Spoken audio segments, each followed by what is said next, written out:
The Civic Commons. We are an online platform for civic dialogue, and we're excited that you today will be using this as part of your efforts to engage each other about issues related to Muslims and mental health. I'm Mike Shafarenko. I'm the president of the Civic Commons, and I just wanted to give you a quick intro to the site to get you going, and hopefully you'll be using this tool in your engagement efforts. So the first thing I wanted to talk about is the fact that this is a social network. People register with their real names and create profiles with accounts. So the first thing you want to do is go to the upper right-hand corner and click on Register for an Account. As you do that, you will see that our site is guided by a number of principles for conduct, and we have done that in order to create an environment that is conducive to civil dialogue among people, and it's not a place for people to bash each other or to degrade each other. It's really meant for an informed and productive dialogue. And so here are the principles. You'll see them when you go to register. You should read them when you have a chance. Before you actually register, you have to sign off on the fact that you agree with these principles and that you'll keep them in mind as you use the Civic Commons.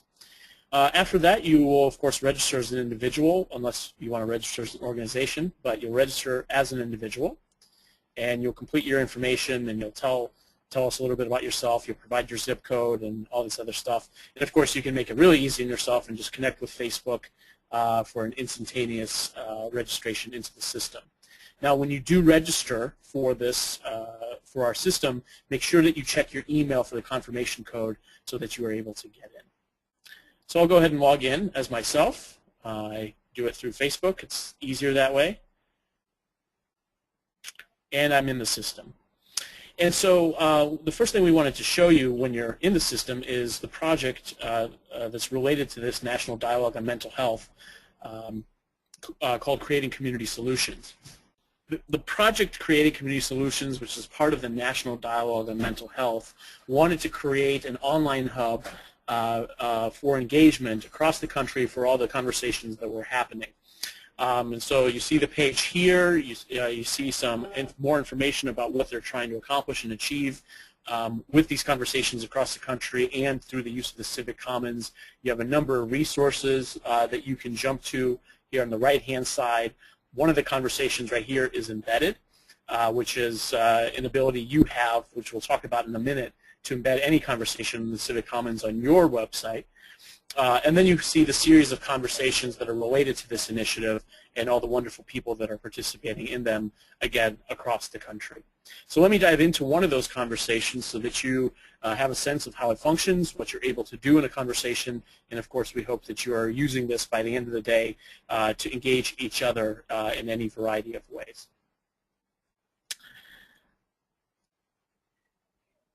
So every conversation on the Civic Commons site basically takes on the same format. At the top you see sort of a little blurb, or sometimes it's a little more extended depending on what the topic is, about what the conversation is about, and you have the ability to do any number of things right off the bat. The first thing you can do is follow the conversation. What this does is it engages the system to send an email to you anytime a contribution is made to the conversation. Only those emails come once a day. They don't come with every single interaction that happens. So in other words, you get a daily digest of all the things that have happened in a conversation in a given day in your inbox in the morning. And you can do that if you don't have any intention of actually contributing to the conversation, but you do want to keep up with what other people are saying.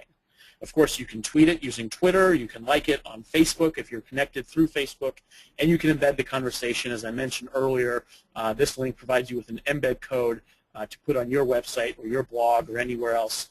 You can embed the conversation to show its activity. Within the conversation, it takes on very much a structure not dissimilar from Facebook or other commenting platforms that are out there. In terms of the threading of the conversation, with there being an initial post and people responding to their posts. On our system, you can rate things as persuasive, informative, or inspiring. That's really our version of the like button, only just a little more targeted towards dialogue as opposed to merely just liking information. You actually are responding to the nature of someone's contribution. Of course, you can respond to contributions that have already been made. If you find a contribution inappropriate, you can alert us. It sends us a note and lets us know what might be inappropriate. We look into it and resolve it.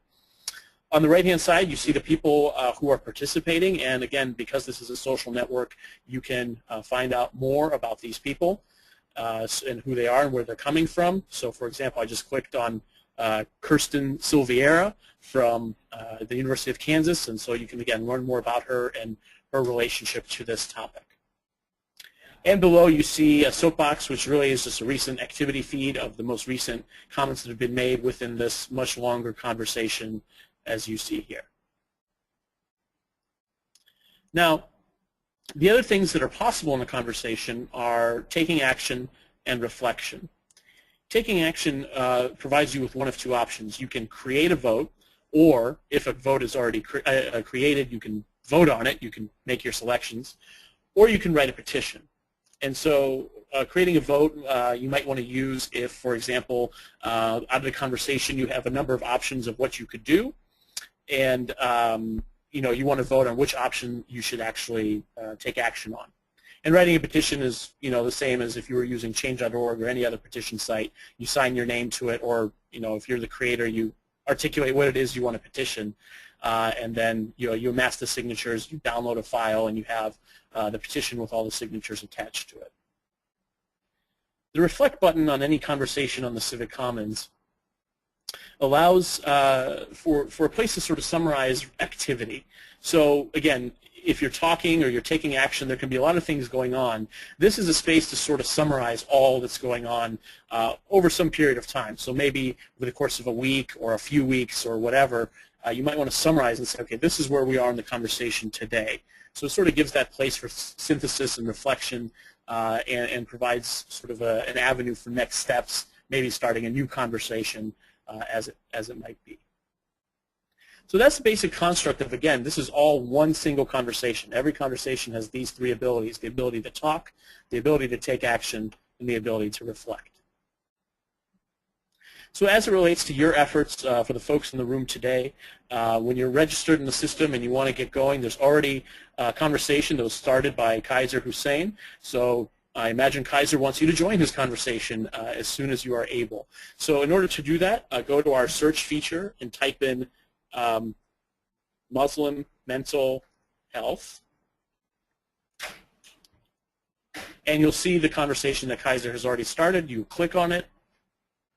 There it is, and you can read about what Kaiser had to say, and then, of course, jump in the conversation, make your post, and go from there.